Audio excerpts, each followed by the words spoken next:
Hi, and welcome everybody to a special edition of my college basketball betting report. My name is Ross Benjamin of RBWins.com. Today I have a special guest, Mr. Kiev O'Neill of TheOddsBreakers.com. Kiev, welcome aboard. Oh, thanks, Ross. Great to be here. I'm a big fan of yours. Watch a lot of your videos. You're doing great in the sports betting world. It's just an honor to be on this show. Well, thank you very much, and it's a pleasure to have you, sir. So tell the folks a little bit about your website, TheOddsBreakers.com, a little bit of your history, how you've been doing of late. Well, sure. Oddsbreakers.com has been, we're in our fifth season now, and it really started out as a podcast back in early 2017. We got in before 98% of podcasts started for sports betting, at least, right? I kind of foresaw it becoming legal. I always enjoyed talking about sports and betting. I just never made it a media thing. I've been sports betting myself since 2003, right? So I figured, hey, I think sports betting is going to get big. I enjoy it. It's my hobby already, more of a possibly even a little bit of a small business. So I want to start growing that aspect of it. So I started the Odds Breakers podcast, and the fact that I was able to get in early was enabled me to reach out to some of the best guests around, some of the best sports bettors in the nation, and obviously get some of the best. Plays in, because the lines were back in 2017, the lines weren't even as tight. So we started out great, and then it started growing into a website, and the website has lots of content in it where we give out free plays almost on a daily basis for the major sports, and have a couple other handicappers that like to jump in and give out some free plays as well.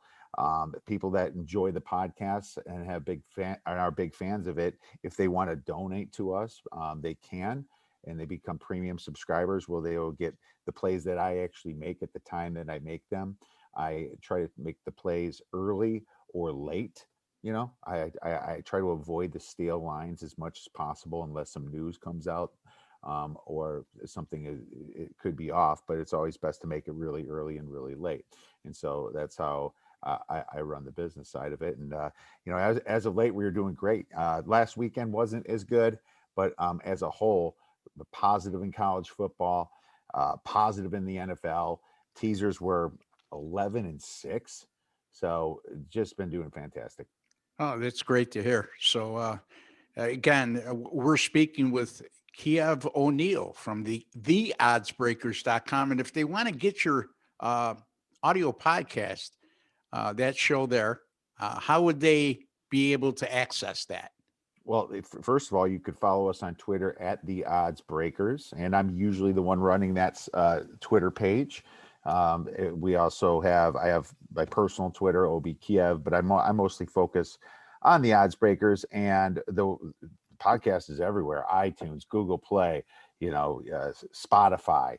Yeah, pretty much every major podcast platform, you're going to find The Odds Breakers. So very simple. What's great about podcasts and shows like this is that there's no commercials. You turn on sports radio, you get a half of the time is commercials, and that doesn't even count the amount of plugs that these radio people have to do. So there's no rules when it comes to us. We tell it like it is. We're going to be the most honest people out there. Fantastic. Transparency is everything to me in this business, and honesty, integrity, and you seem to fall right in within that framework. So glad to have you aboard here. Kiev, we got a huge, not a huge, I should say, a quality Tuesday college basketball card. Matter of fact, we got two games we're going to discuss today that involve, I should say, all four teams that are ranked in the top 6 in the country. And then another game is going to pit two top 25 teams. And then also we're going to take a look at Duke and Georgia Tech. So let's get right to it. Let's start with the game between the number 3 Baylor Bears and the number 6 West Virginia Mountaineers. That game will take place in Morgantown, West Virginia. Early start, Kiev, 5 p.m. Eastern time. Right now, Baylor is a 4.5 point favorite, and the total is 149. And, since they had that 21-day layoff because of COVID-19 protocols, Baylor has returned and not played very well in the two games since the return. Barely got by Iowa State by 5, a team that's 2-18. And then in their last game, they went to Kansas and lose by 13. Your initial thoughts on this game? What a, and especially if there wasn't a COVID pause, this game would have been even more fantastic to me. But now there's just a lot of questions in my mind, Sure. really, about Baylor. Um, Before their pause, I was going to put Baylor in most of the top of my brackets. I really was. I thought that they were the full team. I like that their strength of schedule and their conference strength, in my opinion, was better than Gonzaga. And I thought that gave them the edge. But after this COVID pause, they struggle against Iowa State, which they actually somewhat struggled at before. People that may not have looked at that, but they only won by 10 points, which an Iowa State team they should be blowing out. And then they play Kansas, right? And I watched that whole game. Kansas really played well too. Yeah. It's not the fact that Baylor was looking bad to me. It's just that Kansas had that game circled. It was a revenge spot for them. So Baylor has been really a play on team for most of the year until now.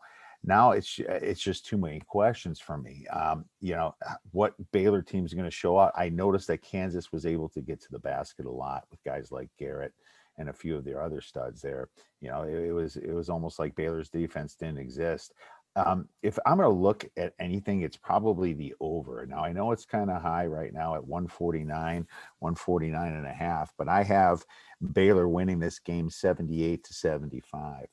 So I would have to lean to West Virginia, but I wouldn't be shocked if that Baylor team that we saw all year shows up either. It's a Yeah. tough trap. They're desperate now, right? They Yeah. lost, Yeah. and they're they're not used to losing. So you could see a big firing Baylor team. One thing about West Virginia is their defense has not been the West Virginia defense over the years, has it, Ross? No, they don't create the turnovers and the chaos that they normally uh, have done in recent years. That full court press, that in your face man to man defense hasn't been as effective. But you know Right. what? West Virginia is still having a fantastic year. Number 6 in the country right now, 17-6.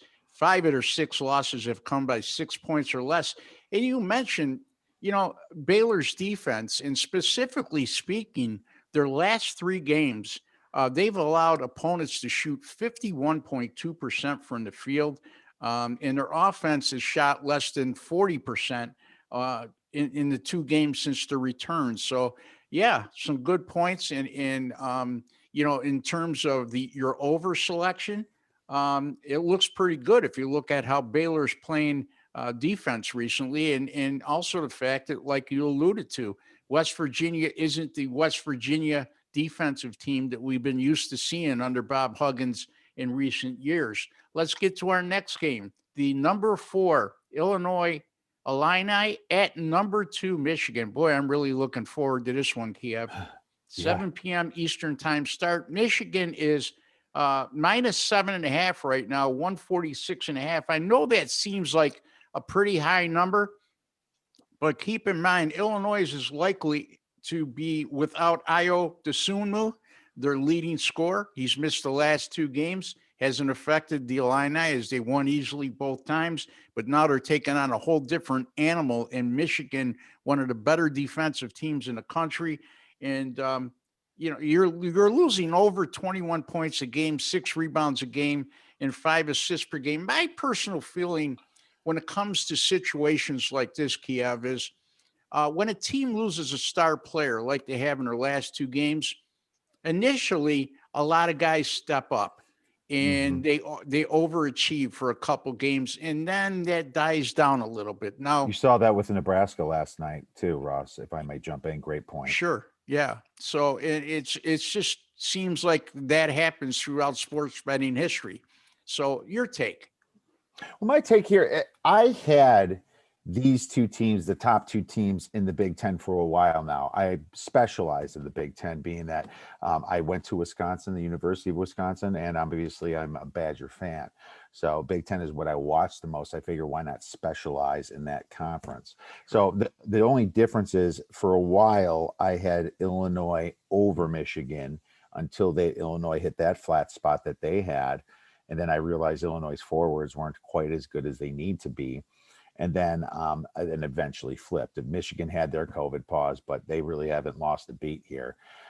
You know, a lot of people say that the Io DeSomo injury is not going to affect Illinois as much because they beat Wisconsin and somebody else, Nebraska. It was. Yeah. It does affect them. It affects them a lot more than you think because Wisconsin was shooting 20% that game. It's not even that Illinois played good that last game. It's that Wisconsin played that bad. Yeah. Lots of teams would have beat Wisconsin on Sunday. And I think that on Saturday, no, it was Saturday. Yeah, on Saturday. So in my opinion here, this Dosuma injury is going to show its ugly side if he's not playing. Now I saw questionable status. Yes. I just don't know how you can put Dosumu out there against such big guys like Hunter Dickinson and Davis and stuff like that. Yeah. That could really injure the kid again. He's going to wear some plastic on his face, a face mask, if he's going to play. So I wonder if that's going to affect them. But at the same time, Michigan is probably a little overvalued here. And that's the problem here. Michigan's been on such a tear that they're also overvalued, just like some other teams that creep up and then take a step back. You see that happen all the time, right? Yeah. They get overvalued. The line's really high. Illinois is looking at this. It's like, man, 8-point spread. These kids see the lines. They do. It's going to insult them a little bit. So they're going to give it their best game.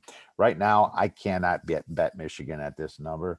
There's no way. But if Dosumu does play, then I think anything above 7, I probably might make a play on Illinois. Yeah, I do think, if I could interject here, that with the Sumu, this line would not be 7.5 or the opening number of 8.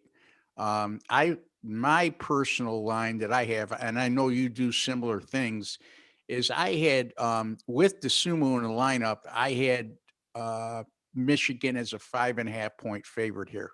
So they certainly have adjusted the line in anticipation of him not playing. That's my opinion.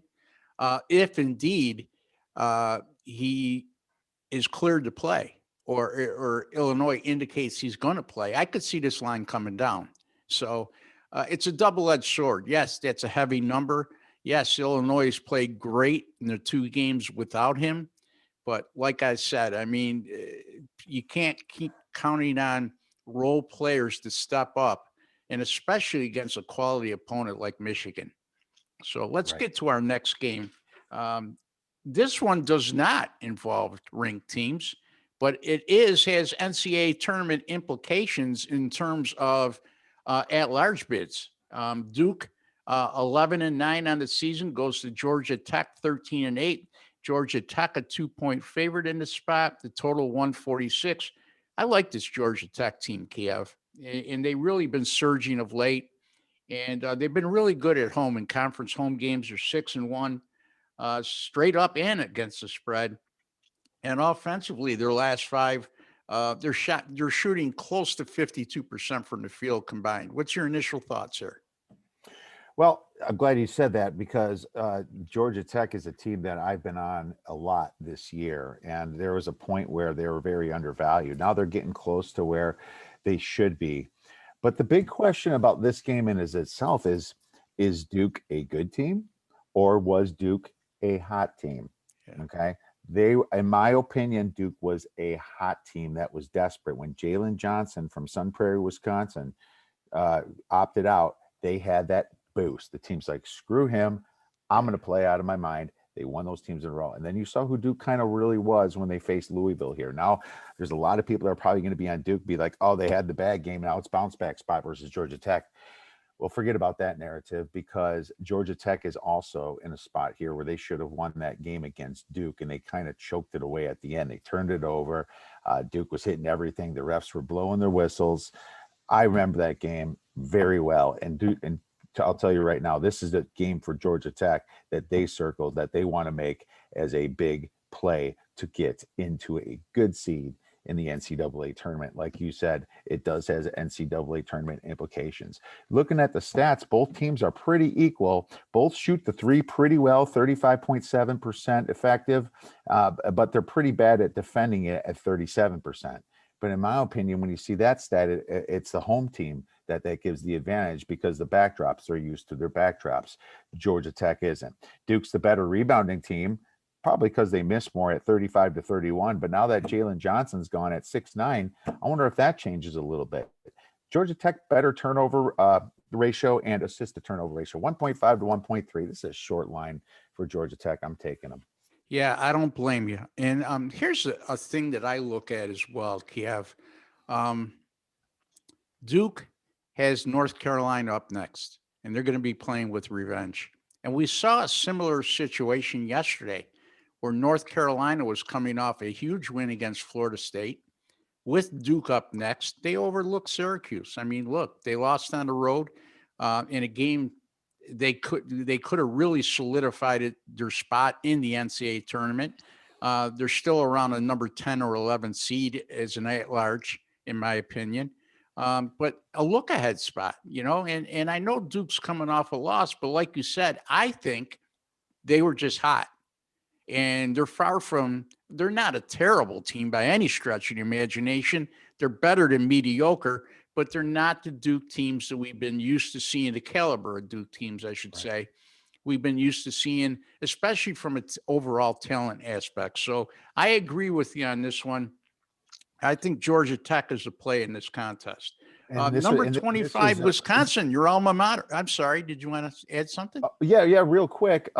It was a great point on look ahead. That's something you have to look at, but it was also a sandwich spot for Florida State because, for North Carolina because they just beat Florida State. Right. I'm kicking myself for not betting Syracuse. Yeah, I had there's some sharper money on North Carolina for some reason. I didn't know why, and then it didn't get the 3.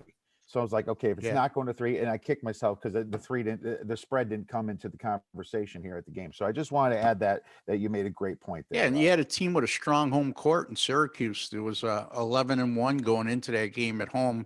So in the one game they lost, they blew an 18-point lead to Pittsburgh. So in any event, that's going to be an interesting game to see tonight. I do agree with you. Georgia Tech right now, to me, is the better team.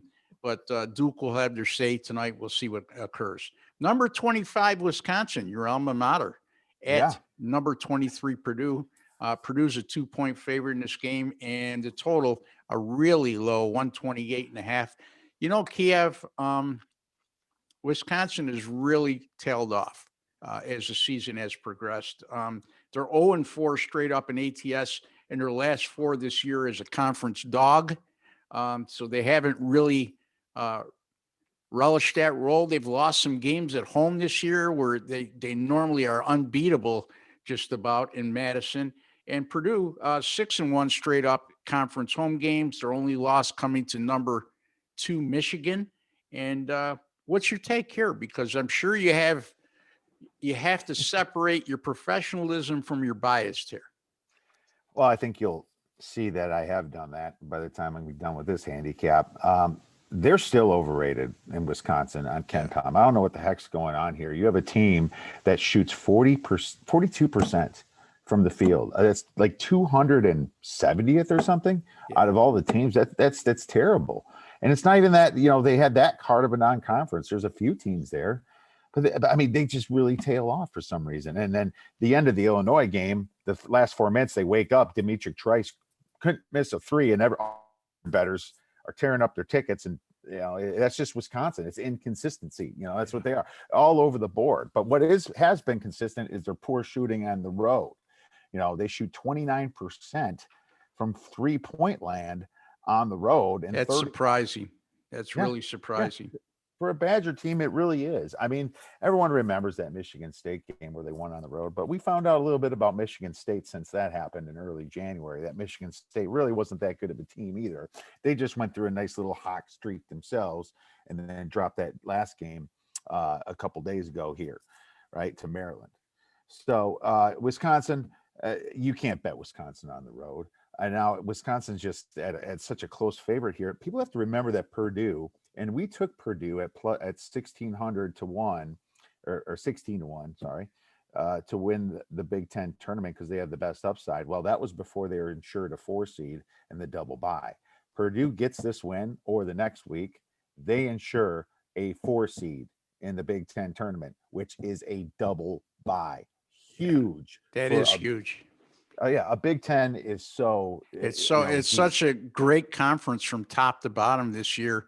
Having an additional 2 days to rest before you start the tournament is critical, and a really competitive. It's going to be a really competitive conference tournament.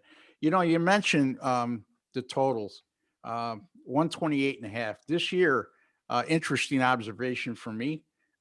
Purdue is 3-1 to the over this year when the total is 130 or less, and surprisingly, Wisconsin is 5-1 to the over when they have a total of 131 or less. And Wisconsin, their last 5 games, you touched upon their ineptness of late, especially offensively. 63.8 points per game and shooting 35% from the field over the last 5 games. Purdue with a strong home court here. The Boilermakers 9-3 straight up in ATS in their last 12. Seems like two teams that are headed on opposite paths. And I certainly, my lean here would go to the home Purdue Boilermakers here, laying the short number. All right, so something else we're going to touch upon, Kiev, and I'm interested to hear your thoughts here. We're approaching the NCAA tournament, and it's always a challenge for me to try to find not necessarily what I call a sleeper, but a team with value, or a couple teams with value that have, in your mind or my mind, a realistic opportunity to go to distance. And I'll start with you. Do you have a couple teams in mind? Oh, besides Gonzaga, you mean? Yeah. A realistic opportunity. I Yeah. think we're looking for some value here. So that's what's important to the audience here. Something that they can possibly hedge off of, like maybe in an Elite Yeah. Eight situation, or even a Final Four potential. Well, I do. I now everyone can say a team like Loyola, right? Chicago. Well, they're not exactly under the radar here, No. and they're a very good team, but I think that they can very much get bounced. Just because their conference has been so weak on defense. I think, Yeah. once they get And in, they haven't looked real strong of late either. right, They've had right. some games. I know they lost to Drake after beating them the game before, and then the last couple games they really haven't really blown people out like they should in that conference. That's true. That's true. And so, avoiding them, you've noticed with COVID that's been very chalky. I mean, for as far as winning things, the Dodgers win, the Lightning win, right? The Lakers won. Yeah, just who won? Tom Brady. Yeah. So it's been very chalky because the teams that are the most resilient are the ones that have been there before. They're well trained.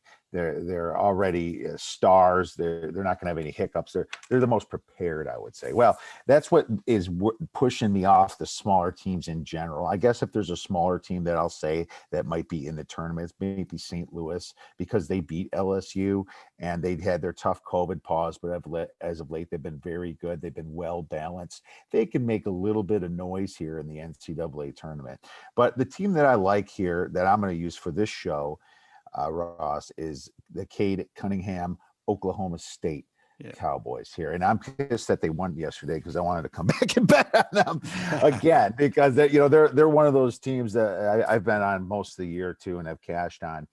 I mean, they're balanced. They rebound the ball well. They play very good defense, and a star power is what the tournament's all about. That guy that can take it to the hole and get the foul.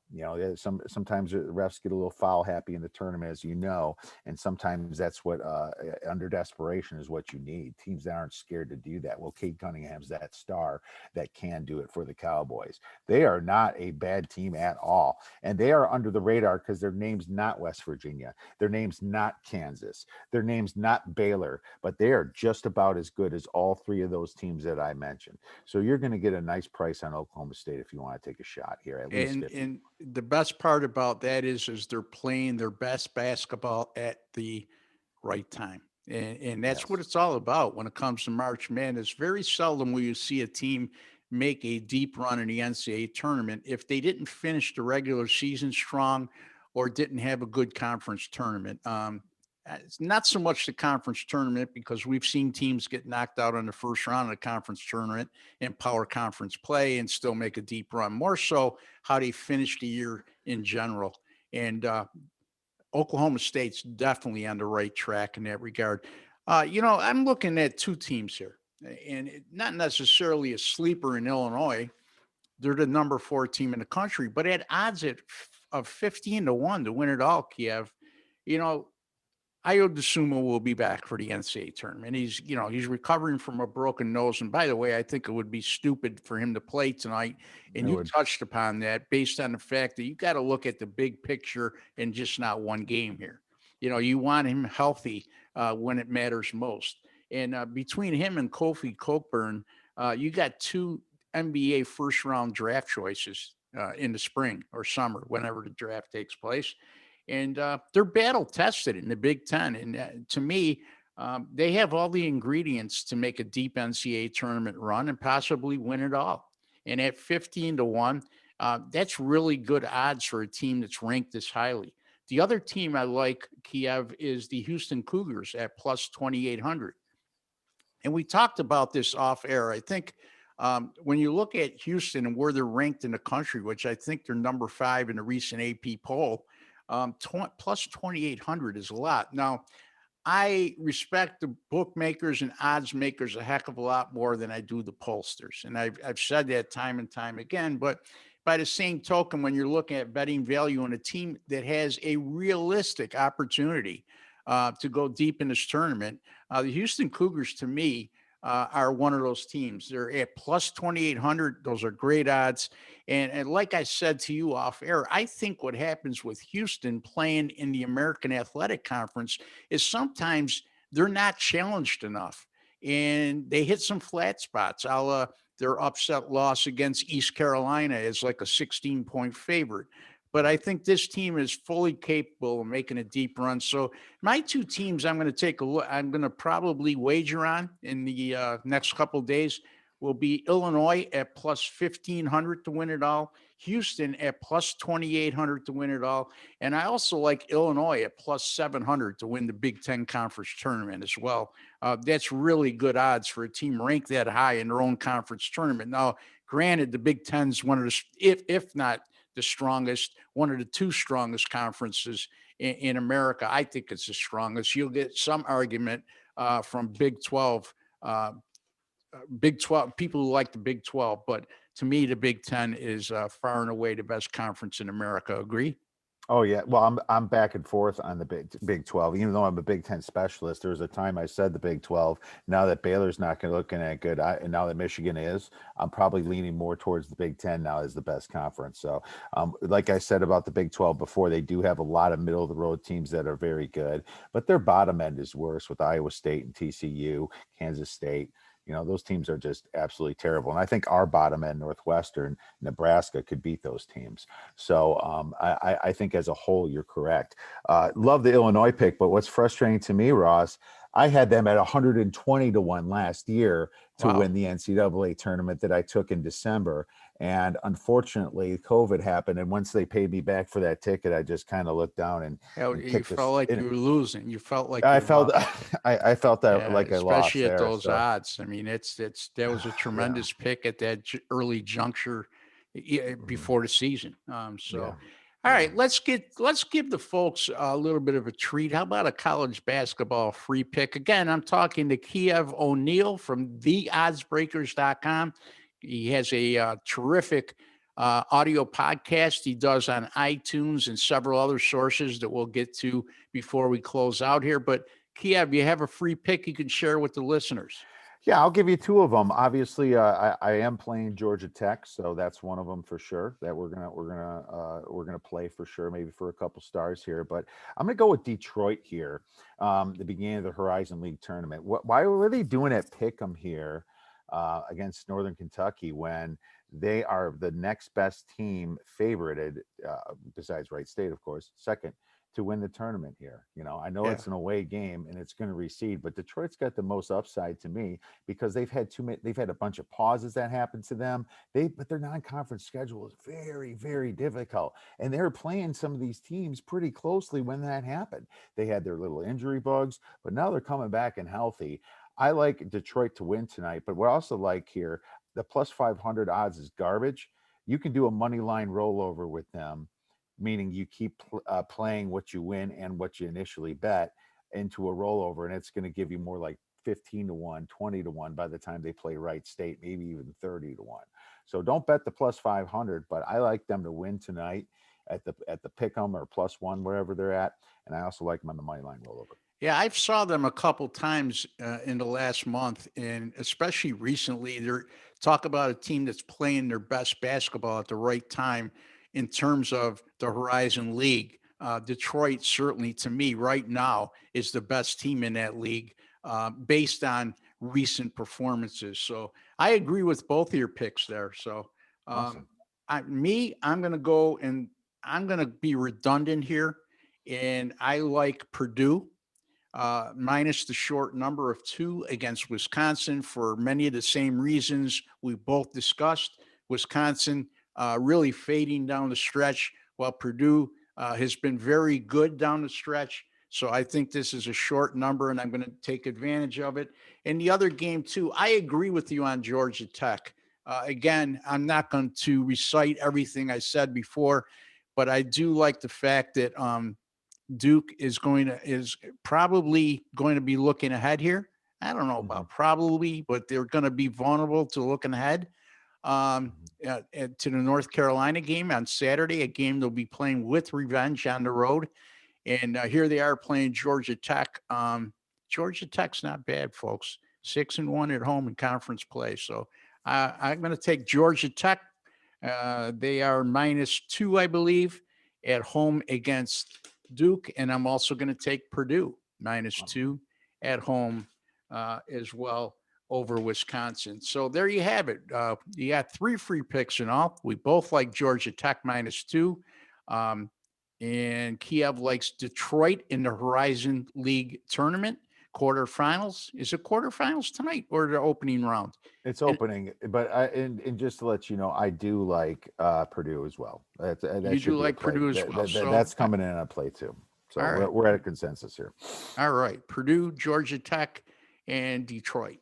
So there you have it for college basketball. Before we go, Kiev, again, remind the folks where they could find you and a little bit more about your audio podcast and how they could listen to you.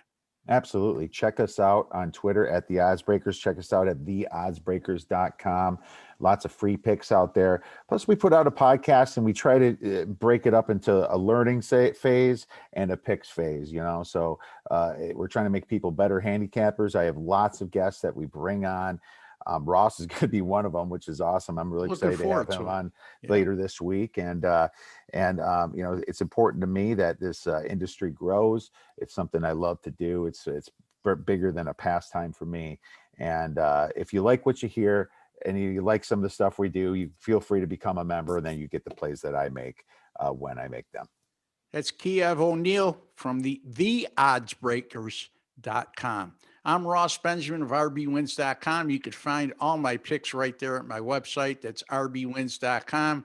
College basketball 10-star top plays on an absolute roll for pretty close to 3 years now, 67 and 43 over my last 110 with my college basketball top plays, which are my highest rated selections. Tough loss last night in the NBA. We've been doing awfully well in the NBA this year.